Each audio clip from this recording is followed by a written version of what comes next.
السلام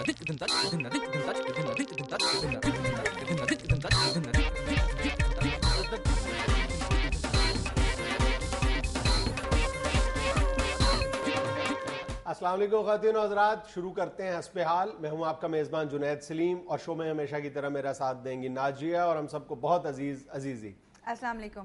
السلام علیکم خواتین و حضرات. ذرا ایک منٹ میں بہت سخت اس وقت ٹینشن میں ہوں یار. پا جنید، یہ امریکہ کی جو سی آئی اے ہے یہ ہماری آئی ایس آئی سے کیوں ہر وقت لڑائی جھگڑے میں رہتی ہے؟ اس نے باز نہیں آنا تو پھر میں بلاؤں آڑو کرنے ڈر نہیں میں کانچی کو. وہ کیا کریں گے یار؟ تم ان کو جانتے نہیں ہو، وہ اتنے ظالم آدمی ہیں. اللہ معاف کرے، اللہ معاف کرے.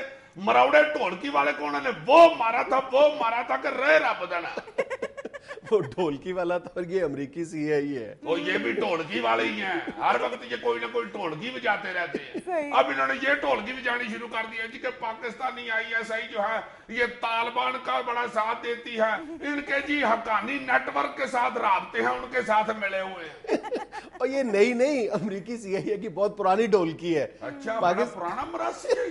پاکستان کی آئی ایس آئی کے بارے میں ہر 2-4 ماہ کے بعد انہیں یہ الزام یاد آ جاتا ہے اور وہ یہ راگ لاپنا شروع کر دیتے ہیں، یہی ڈفلی بجانا شروع کر دیتے ہیں کہ پاکستان کی آئی ایس آئی کے حقانی نیٹ ورک اور طالبان کے ساتھ رابطے ہیں. اور اس الزام سے وہ ہمیشہ ان کا ایک ہی مقصد ہوتا ہے، ایک ہی مطمع نظر ہوتا ہے کہ آئی ایس آئی کو دباؤ میں لایا جا سکے. اور اس وقت وہ ایک شدید دباؤ میں اس خطے میں. ظاہر ہے ان کی جو ایگزٹ کا ٹائم ہے، جو وہاں سے فوجوں کا انخلاء انہوں نے کرنا ہے، وہ بہت قریب وقت آ رہا ہے. اور اس وقت ان کو ایک عجیب و غریب صورتحال کا سامنا ہے. چاروں طرف سے وہ دباؤ محسوس کر رہی ہے امریکی سی آئی اے. اس لیے انہوں نے یہ الزام ایک مرتبہ پھر داغ دیے. وہ جب سیاپا پڑتا ہے پھر ہی ڈھولکی بھی جانی شروع کرتے ہیں نا یہ، اور 5-6 مہینے میں ڈھولکی ڈھیلی ہو جاتی ہے، پھر آپ بھی ڈھیلے ہو جاتے ہیں. اور یقین کرو مجھے یہ سمجھ نہیں آتی کہ امریکی سی آئی اے کس منہ سے پاکستان کی آئی ایس آئی پہ یہ الزام لگاتے ہیں کہ ان کے حقانی نیٹ ورک سے یا طالبان کے ساتھ رابطے سب سے زیادہ، یعنی پاکستان کے رابطے تو بعد میں پیدا ہوئے ہوں گے.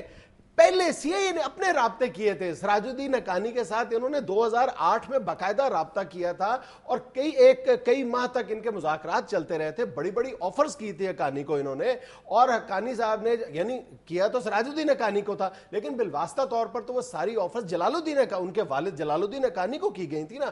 یعنی انہوں نے کہا تھا کہ جب ہم یہاں سے نکل جائیں گے تو آپ کو اقتدار کا میجر شیئر دیا جائے گا، اور بہت بڑی یعنی اہم آفرز کی تھی. اور لیکن ایک ان کا مطالبہ یہ تھا حقانی نیٹ ورک سے کہ آپ ملا عمر کے ساتھ روابط ختم کر دیں گے، جس پر حقانی نے کہا تھا کہ ہم انہیں اپنے باپ کا درجہ دیتے ہیں، ہم یہ کام نہیں کر سکتے. اور اس کے بعد جب پوری طرح ان کو ناکامی ہو گئی تھی، پھر انہوں نے اس وقت بھی 2009 میں بھی انہوں نے آئی ایس آئی پر یہ الزام لگایا تھا کہ جی ان کے رابطے ہیں. اور پھر انہوں نے آئی ایس آئی سے یہ مطالبہ کیا تھا کہ آپ اپنا رول پلے کریں، حقانی کو ہمارے ساتھ ٹیبل پہ بٹھائیں اور اس کے ساتھ ہمارے معاملات طے کروائیں. اور اس وقت بھی آئی ایس آئی نے یہ کہا تھا کہ جی ہمارے رابطے ضرور ہیں ان کے ساتھ، ہر جو بھی یہاں پہ اس خطے کے پلیئر ہیں ان کے اپنے اپنے اسٹریٹجک رابطے ضرور موجود ہیں، لیکن ہمارا اس قدر ان کے اوپر اثر و رسوخ نہیں ہے کہ ہم اس قدر اہم رول پلے کر سکیں کہ ملا عمر کو اس معاملے سے ہم الگ کر سکیں. یہ ممکن ہی نہیں ہے. اور بڑی خوبصورت دلیل تھی آئی ایس آئی کی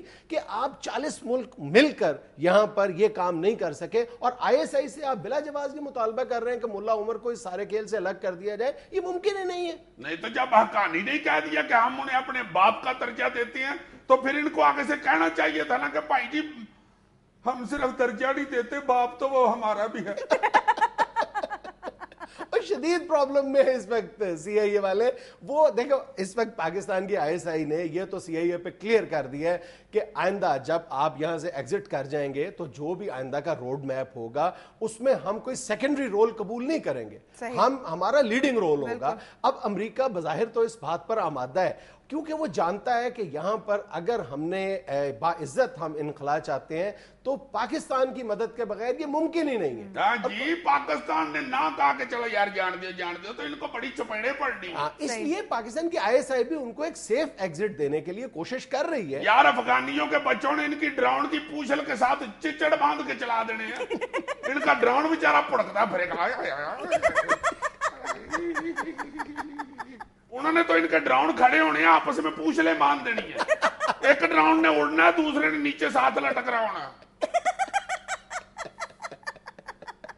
نیچے سے لگنا ہے ایک ڈراؤن پنجوں میں کلیجی کی بوٹی پھنسا کے دوڑ رہا ہے.